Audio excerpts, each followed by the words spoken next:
He received only a nod of recognition in response. Septimius then struck, stabbing the old general, quickly followed by both Achillas and Savius. Septimius then beheaded his corpse, throwing the body naked into the sea. Whoa! Bro!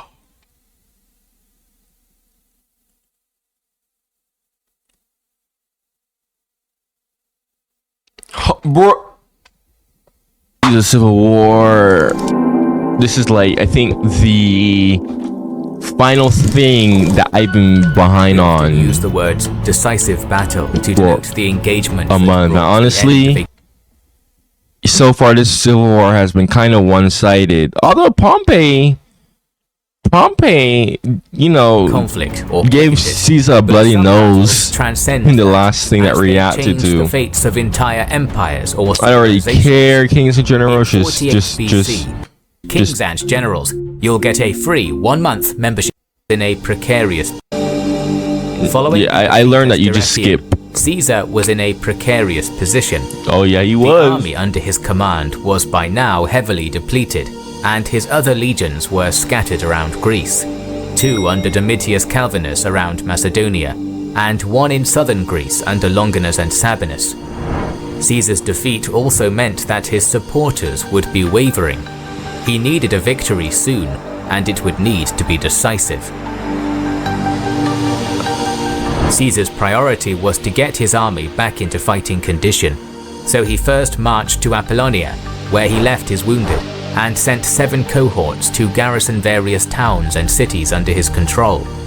Longinus's legion would be safe in southern Greece, but Domitius and his 2 veteran legions of Gallic campaigns, who had been stalling and pinning Scipio Metellus during Dyrrhachium, were now exposed. All of Caesar's plans now revolved around merging his depleted army with Domitius. If Pompey marched on Italy, Caesar would meet up with Domitius and march through Illyria to attack Pompey from the rear.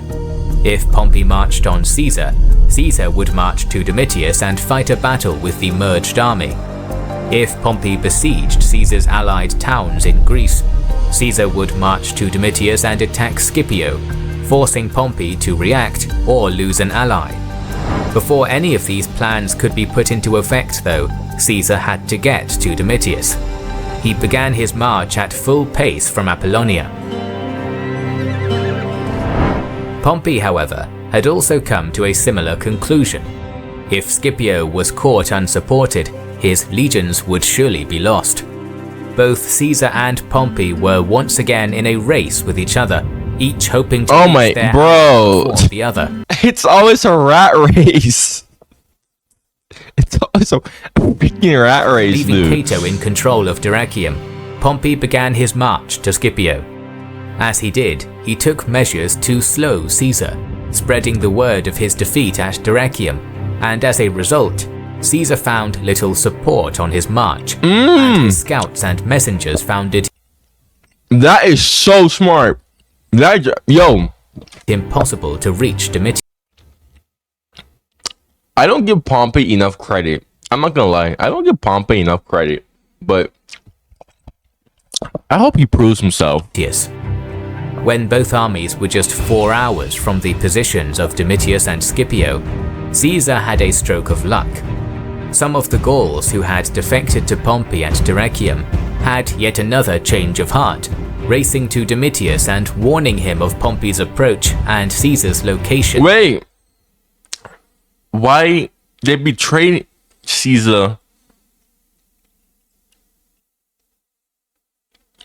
and they betrayed Pompey again? Bro, what? Armed with this knowledge, Domitius was able to safely reposition and merge with Caesar. Caesar's whole army in the region, aside from the 27th, was now united.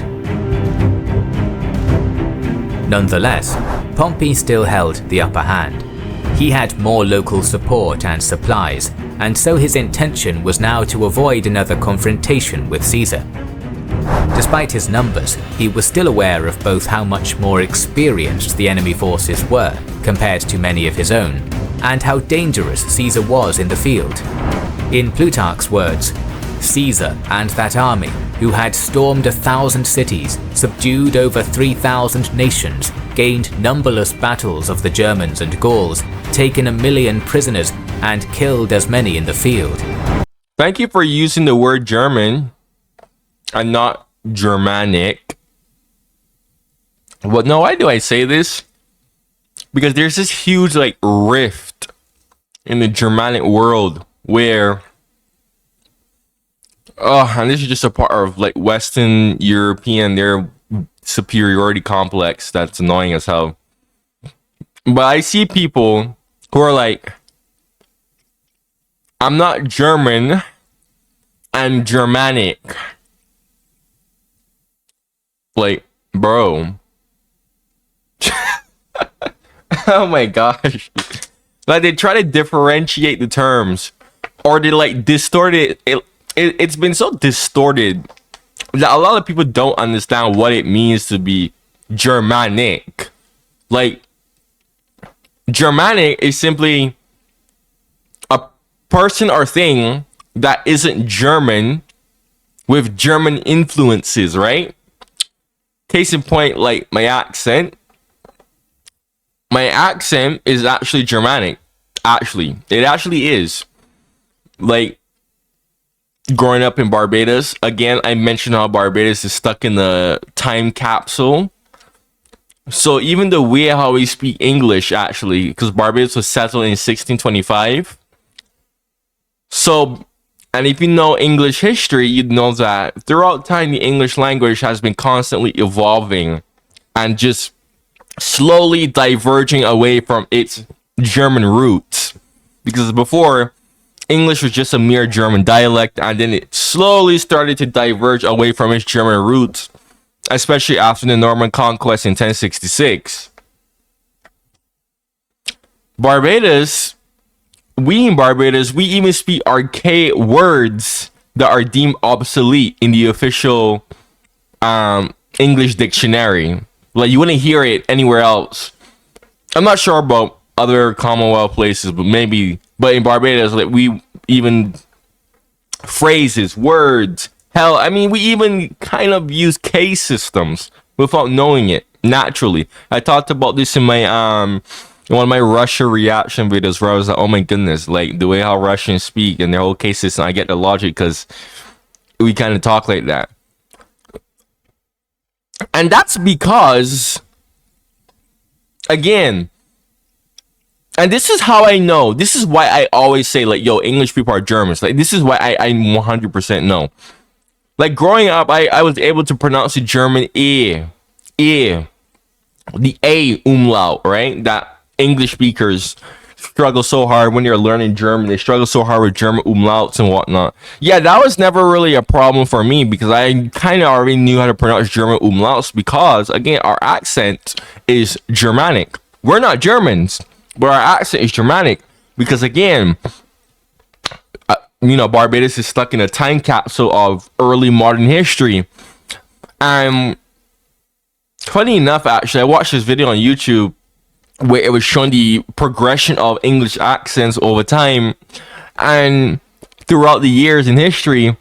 And when they put it in the 17th century, when Barbados was colonized, and they were showing what English people probably sounded like back then, it sounded exactly like the way how our accent is in Barbados whenever we're talking down there. I was like, oh, this sounds like, I'm not even kidding, like 100% identical, right? So yeah, that is a cool fact about Barbados. It's like, it's literally stuck in the past. Like, like, it's not like backwatery, but the way, a lot of the cultural things is still stuck in that early modern, period of history where, England was coming out of medieval times and now entering into, modern times.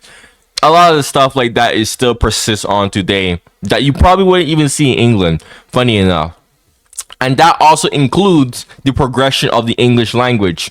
We still keep a lot of the old German pronunciations without even knowing it. Okay, like for example, if I say Eisbrecher in German, the way how we say break, we would say I'm breaking it, right? Or I breaking it, because we don't really use to be. But just for the sake of an example, if you compare the two, breaking, right, or I break it, right? Like that's how we would pronounce the word break in our accent. You say I break it, or I breaking it, or I am breaking it, and you compare that to the German Bresche, which is also just another way, which translates to breaking. You could hear the accent is.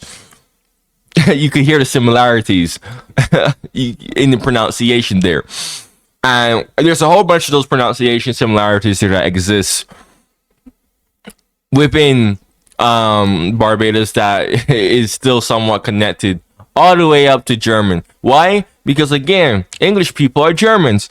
They won't admit this, but they are. They came from Germania and they migrated to Germania, from Germania to Britannia. And this is why I will always say English people are Germans, because again, like there is sufficient proof to prove this, especially growing up in the place that I grew up in. Funny enough. So even the case system that English used to have, German still has that case system too, which gives a lot of people a hassle. English used to have that. Not anymore, but even we talk in case systems down there. There's a whole bunch of things. I could make a whole bunch of connections between Barbados and the fact, and it's like English's old German heritage that ain't long forgotten that we still use in Barbados that we don't even know about. I could honestly do that.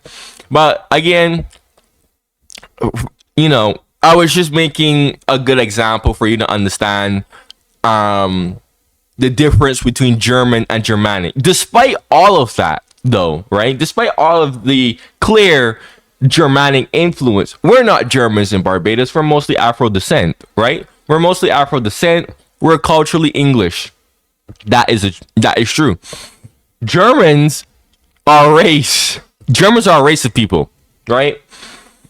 Germans are a race of people, much like how Slavs are basically really and truly all the same people, just politically divided, really and truly.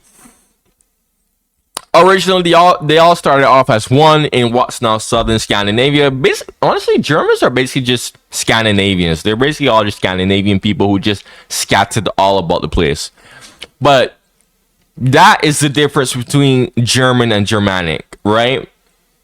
And Germanic is simply someone who's influenced by German, German culture, German language, all that.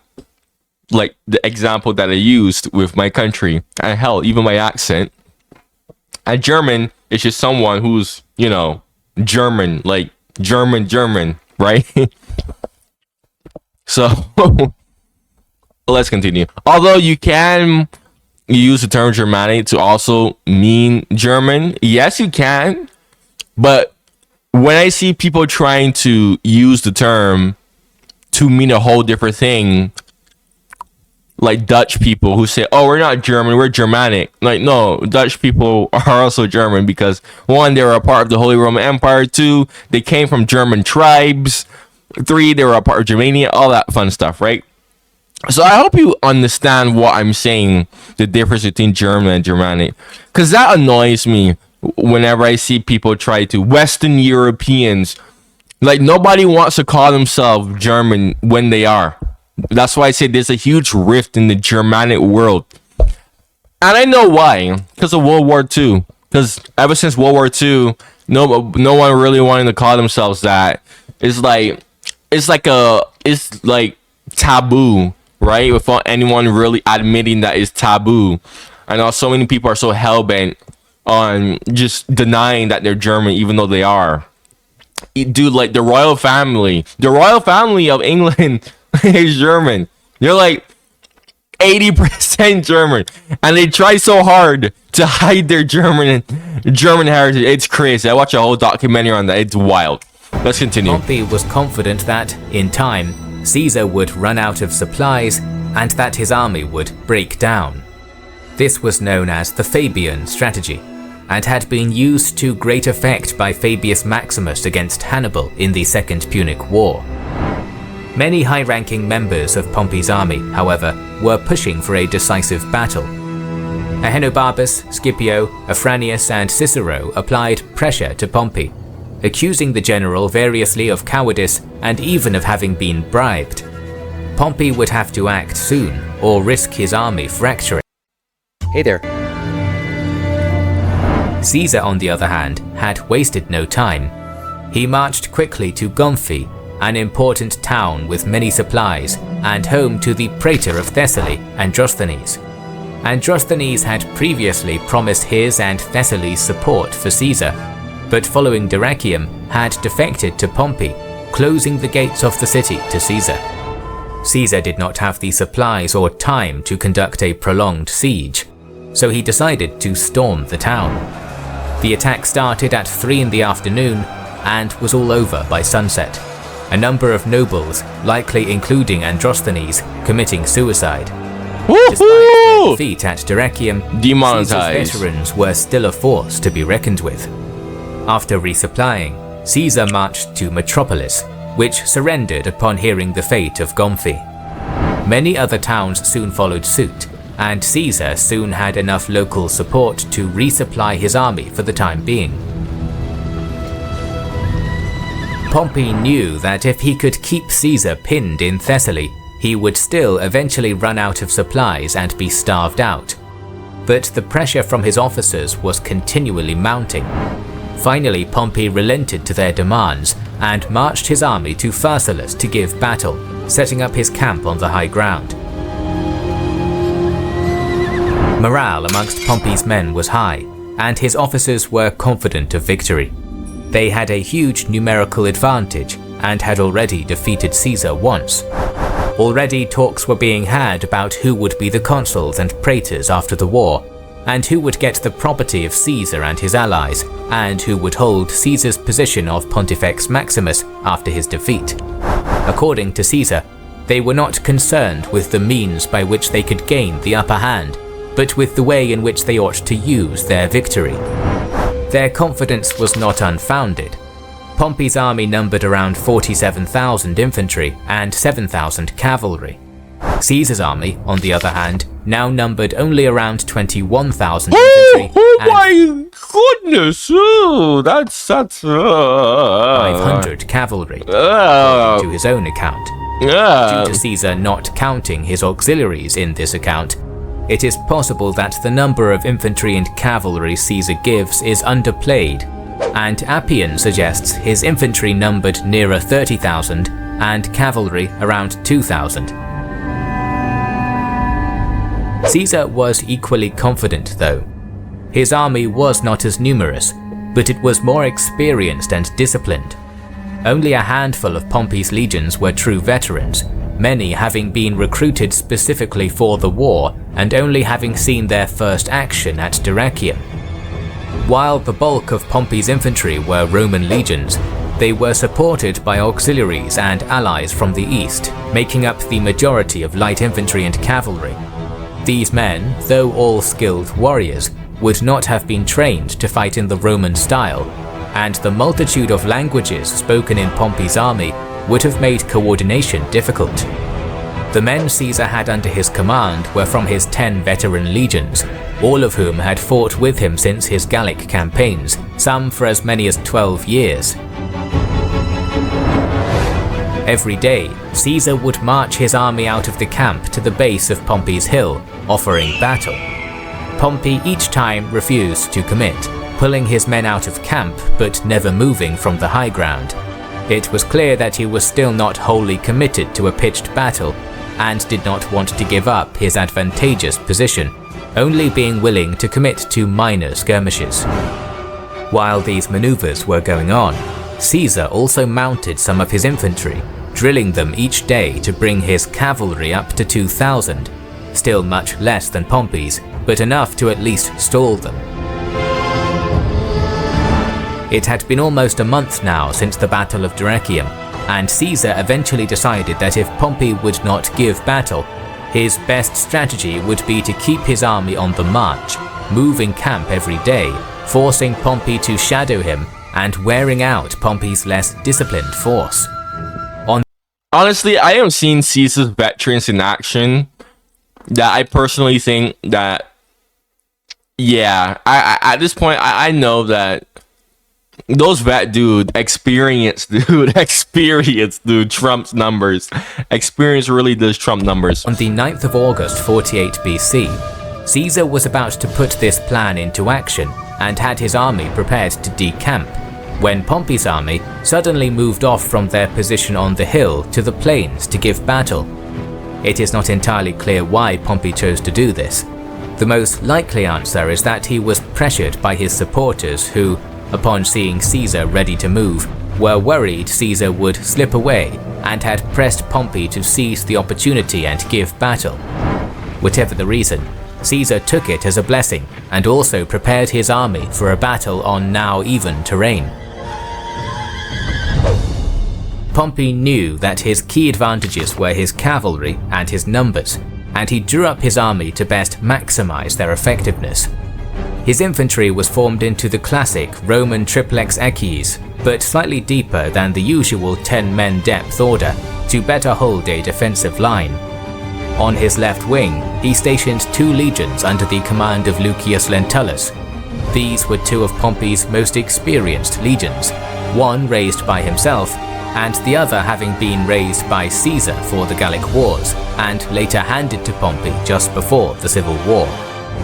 In his centre, he stationed Scipio and his Syrian legions, while the right would be held by 2 legions combined into one, with a river to their right protecting their flank. Within this twin legion were veterans from Cilicia and from Spain, likely survivors from the Battle of Ilerda. They were commanded by Ahenobarbus, one of Caesar's most active opponents. All these legions were Pompey's best men. This could go either way, but I genuinely think that Caesar's gonna win this, to be honest. They would take the brunt of the attack, while Pompey's less experienced legions, allies and auxiliaries would form the 2 back lines. On Pompey's extreme left were his 7,000 cavalry, under the command of Labienus, supported by Pompey's skirmishers and archers. A further 2,000 infantry were held in reserve in Pompey's camp, under the command of Afranius and Pompey's son Gnaeus. Pompey positioned himself on the left. His plan was to use the tactic of his hero, Alexander the Great. With Ahenobarbus and the river guarding his right flank, Pompey's infantry would hold the line, while the entire cavalry force would flank left, destroying Caesar's cavalry before falling on his legions from behind, becoming the hammer to the anvil of the defending legions. Caesar also drew his army up in the triplex equies formation. The 10th Legion, Caesar's personal favorite and some of his best troops, were stationed on his right opposite Pompey. These men were commanded by Sulla, who had distinguished himself at Dyrrhachium, and this was also where Caesar positioned himself. On the left, Caesar positioned 2 of his other most experienced legions, the 8th and 9th, with the river to their left. These 2 legions had suffered so many casualties over recent campaigns that they were ordered to work as one legion under the command of Antony. Oh my god! Held by the 11th and 12th under the command of Domitius. Caesar's remaining legions filled the 2nd and 3rd lines, the 3rd having strict orders to not engage until Caesar gave the signal. In order to match Pompey's line, Caesar had to stretch his own thin, only 6 men deep. Caesar's cavalry was stationed opposite Pompey's. They were hopelessly outnumbered, and Caesar was well aware that they would not be able to stall Pompey's horse for long. As such, he also pulled 3,000 men from various legions, arming them with spears and forming them into a 4th line behind. Caesar was the one to begin the engagement, ordering his front 2 lines to charge Pompey's. Caesar's men expected Pompey's infantry to countercharge, as was standard military custom, but they instead stood fast holding their line. In a brilliant display of discipline, Caesar's men spontaneously halted mid-charge and reassembled. After a brief pause to regain their stamina, They moved slowly forward, only breaking into a charge once again when nearer to Pompey's line.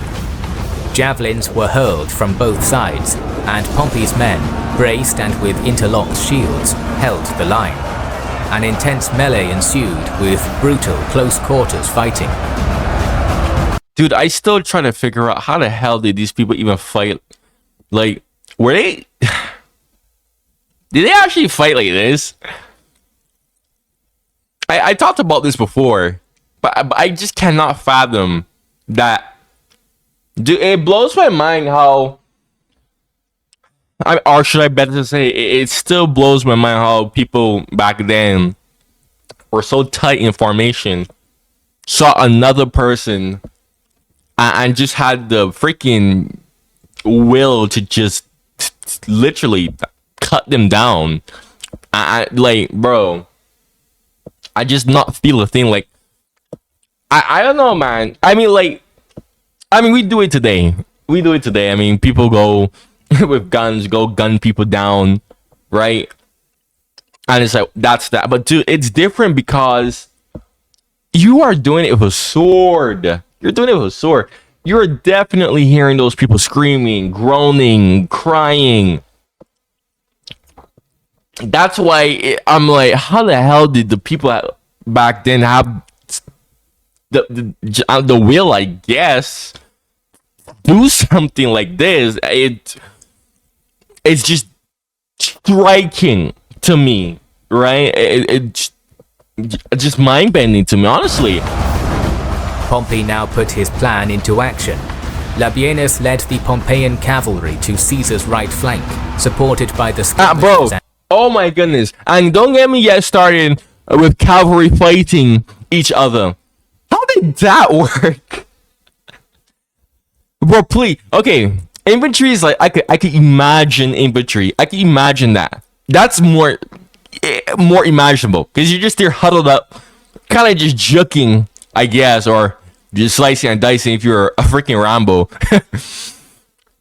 But cavalry, how does that work? How does cavalry fight each other? Do they constantly just, I don't know, like, ride into each other? Like, there's no way they would ride into each other. Would they? Like, ride into each other? Or, like, I don't know, like, ride close, how can I explain this better? Like, like, ride around each other and then get close, and then, hit each other a few, and then, like, scatter, retreat a bit, and then turn around, and then, come back close and try to swing their swords and slice some people down. And it's so hard to explain, but I can't even imagine how cavalry would fight to the point where they would decimate like another cavalry force, like, or I don't know, maybe they had like better horses that where if someone was like, if a cavalry group was like, I don't know, running or something, I guess the faster horses, or I guess, would be able to catch it to them and just start slicing and dicing. I don't know. That's one way to look at it. Now that I think about it, I don't know. It really confuses me.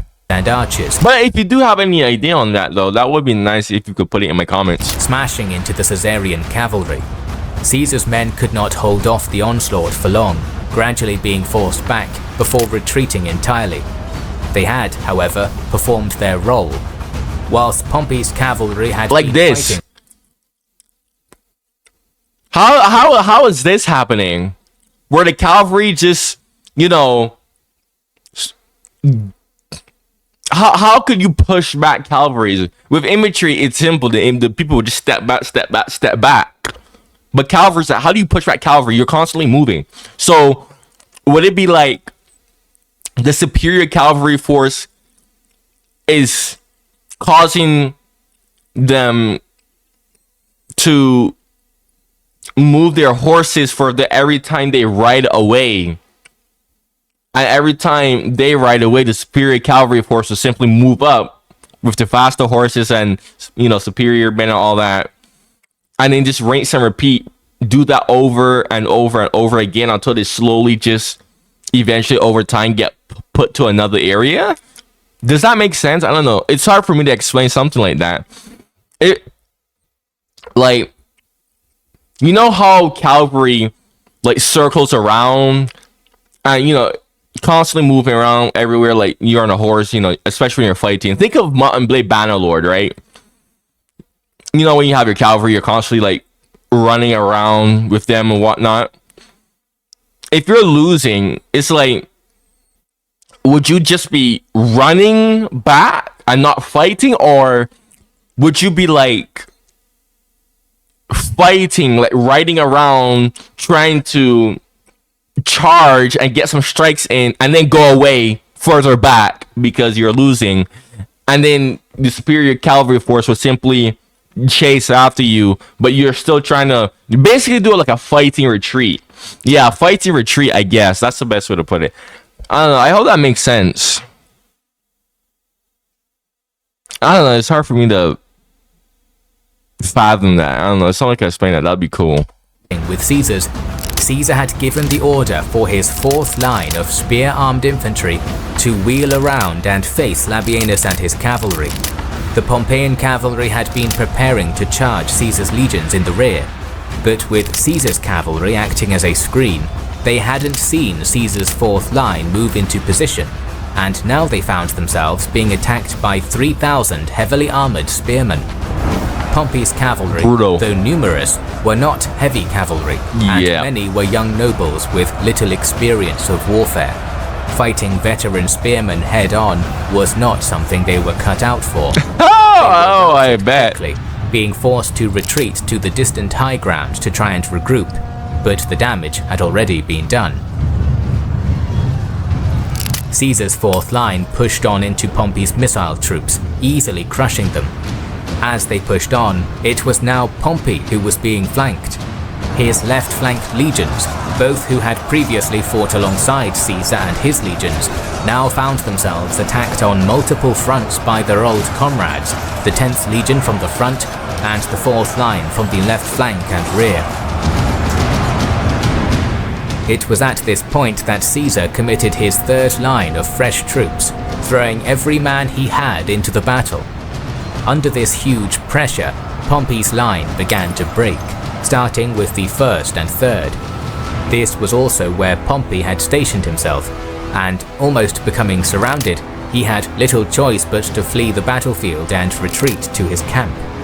The rest of Pompey's line broke in quick succession, Caesar's 4th line rolling up the flank, while his fresh 3rd line pushed from the front. Some attempted to follow their general and retreat to their camp, others simply fled the battlefield. Caesar, knowing his victory needed to be complete, stormed the camp, easily overwhelming the few thousand reserves and men who had retreated. Those that had retreated from the battlefield were soon surrounded on a hill and forced to surrender. Caesar had won. Welcome back. By the time Caesar stormed the camp, however, Pompey had already gone, fleeing with 30 bodyguards. Many other high-ranking Pompeians, such as Labienus, Afranius, Scipio, and Pompey's son Gnaeus, had also managed to escape. Nonetheless, not all had been so lucky. Ahenobarbus, brave but ill-starred, had been cut down in the retreat, possibly by Antony himself.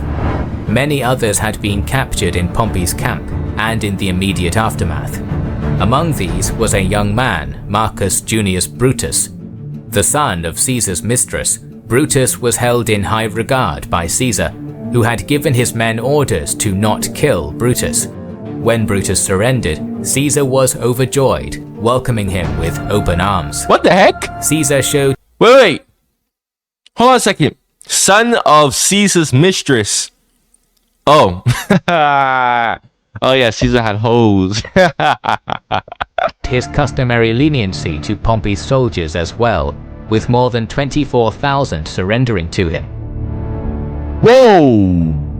In total, Caesar claimed to have lost 200 men and 30 centurions in the battle, while giving the Pompeian losses as 15,000 dead and the 24,000 surrendered. These numbers seem suspiciously exaggerated, and Appian suggests it was more likely 1,200 of Caesar's men dead and 6,000 of Pompey's. The rest... Bro, Caesar, try not to exaggerate your sources challenge. Impossible. surrendering or fleeing. Whichever is closer to the truth, the fact remains that Caesar's victory was decisive. Aside from having broken Pompey's largest army, he had scattered the Pompeian officers, many fleeing to North Africa, and absorbed many of Pompey's surrendered men into his army, almost doubling its size. Yeah, I'm not gonna lie, I think that I don't know how you recover from that. Himself sailed first to the Greek islands of Lesbos and Mytilene, meeting his wife Cornelia and his youngest son Sextus. His intent was to get his family far away from Caesar, and use his connections in the east to rebuild an army to resist Caesar. By the time he reached Cyprus, he had taken out private loans and put together a fleet along with 2,000 men. His defeat, however, had cost him much public support. Pompey had I don't know how you recover from that. planned to head to the province of Syria, but they turned against him, Yep. and he was forced to look elsewhere. I'm not, yeah, bro. I think that's it. I think that's He GG. decided on Egypt. The boy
by both Achilles and Savius.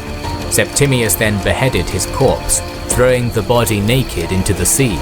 Whoa, bro.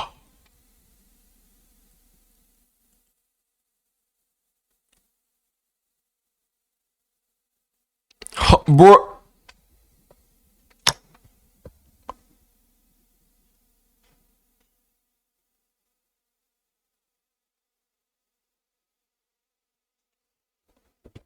Why you do my boy Pompey like that, bruh? Why you do my boy Pompey like that? Ptolemy, And here I was thinking that we're gonna get a freaking cool battle in Egypt. upon the counsel of his advisors,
Bro, that's so sad, bro. That's dude.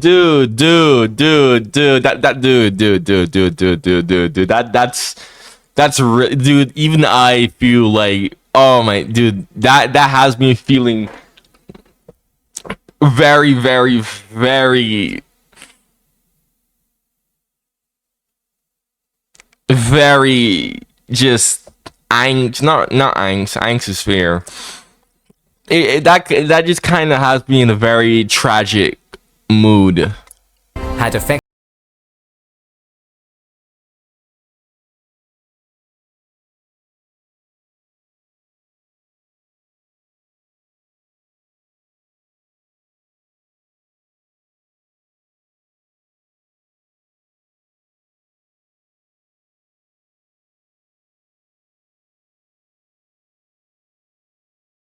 the war was far from over. Pompey's staunchest supporters, Cato, Scipio, and Pompey's sons, Gnaeus and Sextus, had all fled to North Africa.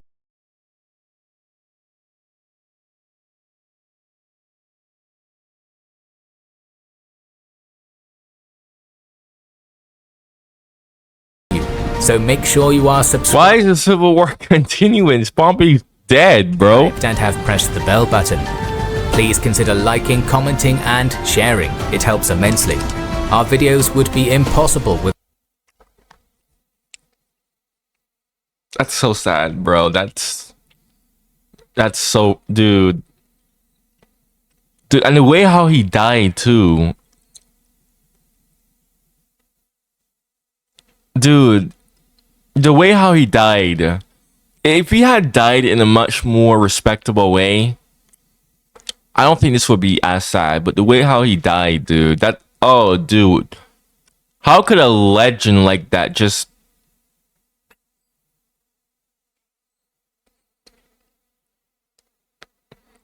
Oh, that's really... I'm speechless. I'm very speechless, bro. I'm not gonna lie.